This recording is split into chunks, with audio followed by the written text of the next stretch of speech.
Hi students, today we are going to discuss about bank reconciliation statement with overdraft balance.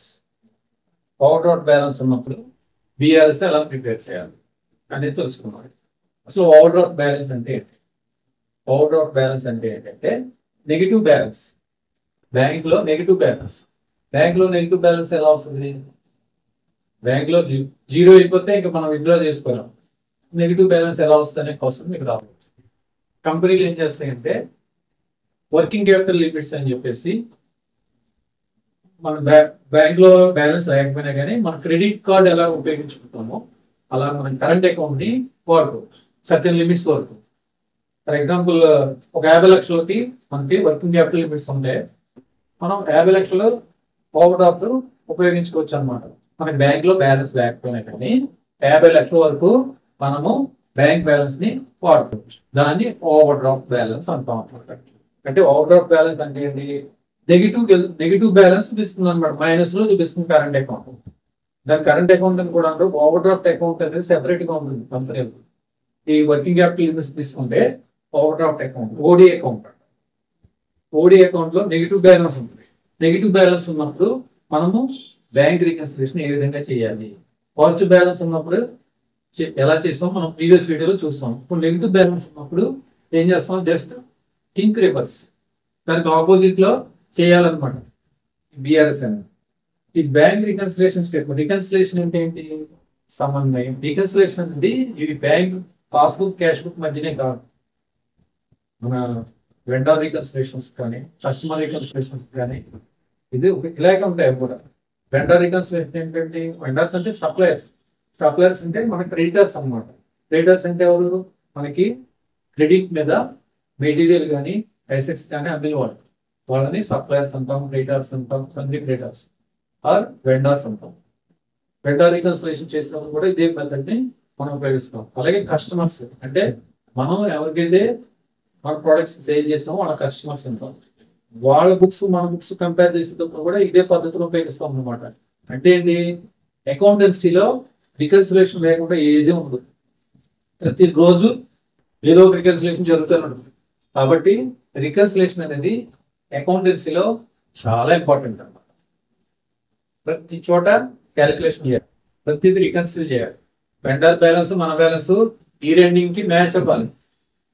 వాళ్ళ balance 31 March 25 ఎంత amount ఉందో మన books లో కూడా అదే చూపించారు. లేదు అంటే ఎక్కడో డిఫరెన్స్ ఉంది. ఆ డిఫరెన్స్ మనం ట్రేస్ అవుట్ చేసుకోవాలి. మనం ట్రేస్ అవుట్ చేసుకోవాలి, మన సప్లైర్ కూడా ట్రేస్ అవుట్ చేయాలి.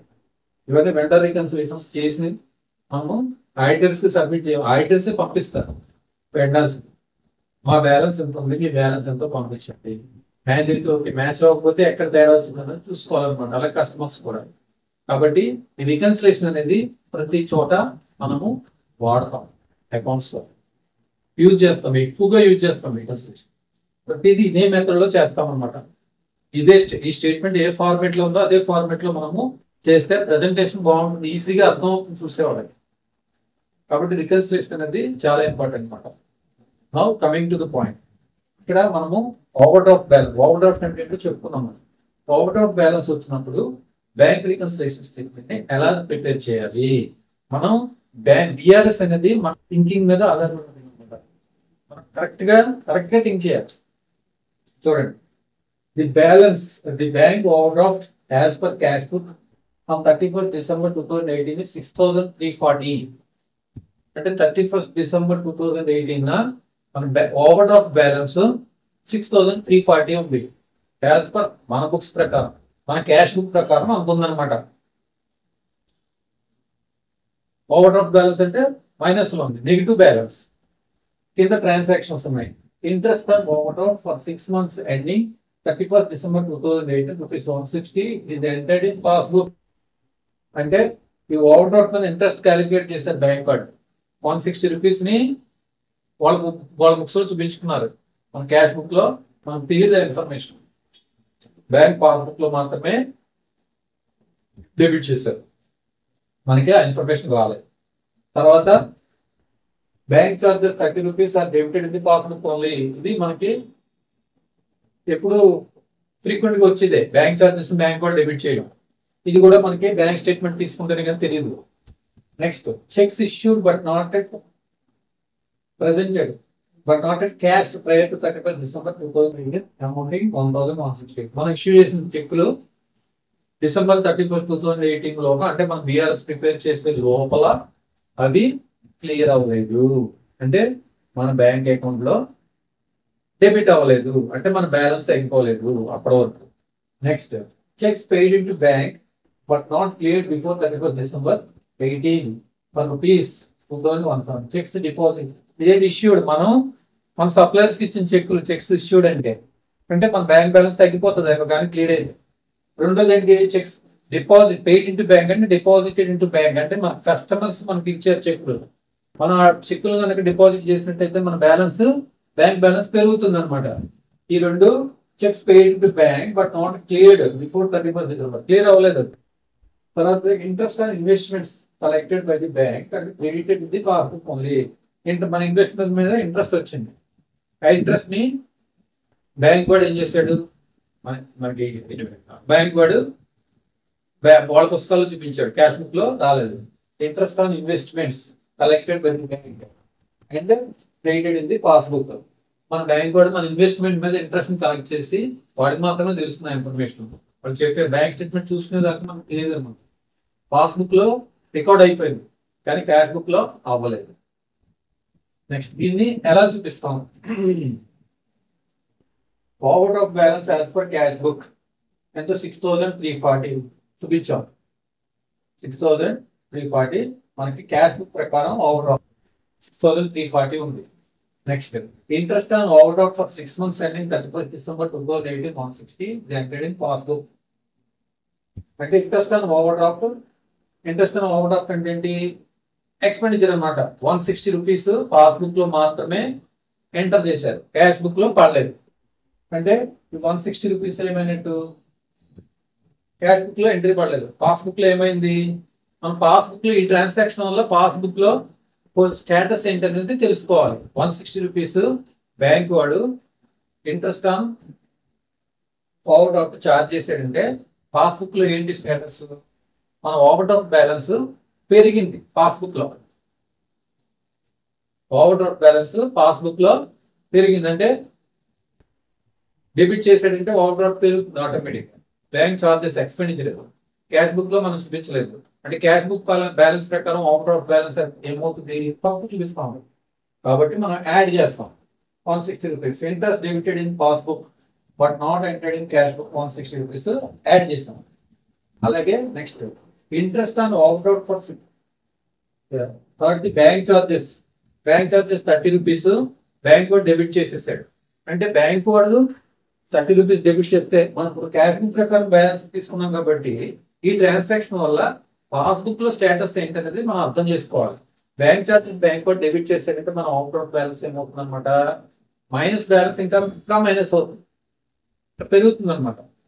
అప్పుడు కానీ క్యాష్ బుక్ లో మన ఓవర్ డ్రాఫ్ట్ బ్యాలెన్స్ పెరగలేదు, తప్పు ఉంది. కాబట్టి ఇది కూడా యాడ్ చేస్తాం, ఇక్కడ యాడ్ చేస్తాం. Bank charges debited passbook only 30 rupees, ఇది కూడా యాడ్ చేస్తాం. Next checks issued but not cash prior to 31 December. Checks issue చేసామా, చెక్స్ ఇష్యూ చేసేసాం కానీ బ్యాంక్ లో అవి ప్రజెంట్ చేయబడలేదు. చెక్స్ ఇష్యూ చేసినప్పుడు మన క్యాష్ బుక్ ప్రకారం ఓవర్ డ్రాఫ్ట్ బ్యాలెన్స్ ఎలా ఉంటుంది, చెక్స్ ఇష్యూ చేసాం క్యాష్ బుక్ లో ఓవర్ డ్రాఫ్ట్ బ్యాలెన్స్ ఎక్కువ ఉండదు, ఎందుకంటే మన బ్యాలెన్స్ తగ్గిపోతుంది అనమాట. తగ్గిపోవడం అంటే మైనస్ పెరుగుతుంది, మైనస్ ఓవర్ డ్రాఫ్ట్ బ్యాలెన్స్ పెరుగుతుంది అనమాట. పాస్బుక్ లో ఎలా ఉంటుంది, స్టేటస్ ఎలా ఉంటుంది, పాస్బుక్ లో ఓవర్ డ్రాఫ్ట్ బ్యాలెన్స్ తగ్గదు, అలాగే ఉంది. అక్కడ తగ్గలేదు కానీ క్యాష్ బుక్ లో తగ్గింది. క్యాష్ బుక్ లో over draft balance cash book లో ఓవర్ డ్రాఫ్ట్ బ్యాలెన్స్ పెరిగింది, పాస్బుక్ లో పెరగలేదు.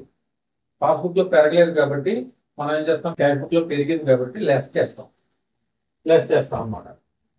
1168 checks issued but not presented for payment 1168 less చేసాం. ఎందుకు, క్యాష్ బుక్ లో ఓవర్ డ్రాఫ్ట్ బ్యాలెన్స్ పెరిగిపోయింది కానీ బ్యాంక్ లో పెరగలేదు.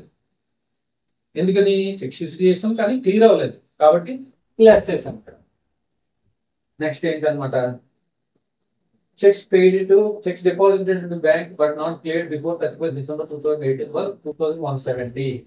Checks deposited into bank but not cleared. Checks deposit చేసాం కానీ క్లియర్ అవ్వలేదు.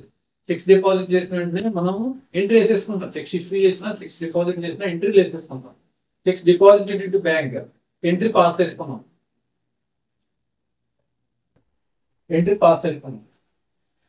But not cleared before 31st December 2170. Entry pass చేసుకున్నాం అంటే మనం ఓవర్ డ్రాఫ్ట్ బ్యాలెన్స్ ని తగ్గించేసాం. అంటే చెక్స్ డిపాజిట్ అంటే మనకి అమౌంట్ వచ్చినట్టు చూపిస్తున్నాం, అంటే ఓవర్ డ్రాఫ్ట్ బ్యాలెన్స్ లో తగ్గినట్టు చూపించుకున్నాం. కానీ పాస్బుక్ లో ఓవర్ డ్రాఫ్ట్ బ్యాలెన్స్ తగ్గలేదు, క్యాష్ బుక్ లో తగ్గింది. కాబట్టి యాడ్ చేయాలి. 2170ని ఇక్కడ యాడ్ చేసాం. Checks deposit but not passbook 2170 add చేసాం. తర్వాత interest on investments collected by the bank and treated in the passbook అని ఉంటుంది. మన ఇన్వెస్ట్మెంట్ మీద ఇంట్రెస్ట్ కలెక్ట్ చేసింది మనకి ఇన్కమ్ అనమాట. ఇన్కమ్ ని బ్యాంక్ లో రికార్డులు చూపించారు. అంటే ఇన్కమ్ చూపిస్తే ఏమవుతుంది, పాస్బుక్ ప్రకారం అవుట్ బ్యాలెన్స్ తగ్గింది, కానీ మనకి ఇన్ఫర్మేషన్ లేదు కాబట్టి క్యాష్ బుక్ లో అవుట్ బ్యాలెన్స్ తగ్గలేదు. కాబట్టి అది లెస్ చేస్తాం. Interest collected created by the bank but not entered in the cash book 1200 less చేస్తాం. యాడ్ చేసాం, లెస్ చేసాం. దీనికి 3 కలిపితే 2360 యాడ్ అయిన తర్వాత 8700, దాంట్లో నుంచి లెస్ డిడక్ట్ చేసిన తర్వాత 6332. ఇది over balance as per passbook as on 31st December 2018. As on